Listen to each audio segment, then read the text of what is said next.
Hello guys. एक sister ने मुझे कमेंट किया था कि सिस्टर मेहंदी तो हर कोई लगा लेता है। तो मैं उन सिस्टर से कहना चाहूँगी मेहंदी लगाना कोई हलवा नहीं है जो हर कोई खा लेगा। इसे सीखने के लिए बहुत टाइम लगता है, हर कोई मेहंदी नहीं लगा सकता है।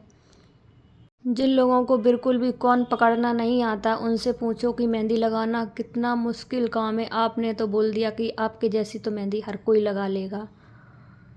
मैं ये नहीं कह रही हूँ कि हमारी जैसी मेहंदी कोई लगा नहीं सकता, मैं ये कह रही हूँ जिन लोगों ने बहुत दिनों से प्रैक्टिस की है वो ही इस डिज़ाइन को लगा सकते हैं। हर कोई की बात नहीं है कि हर कोई इस डिज़ाइन को लगा ले।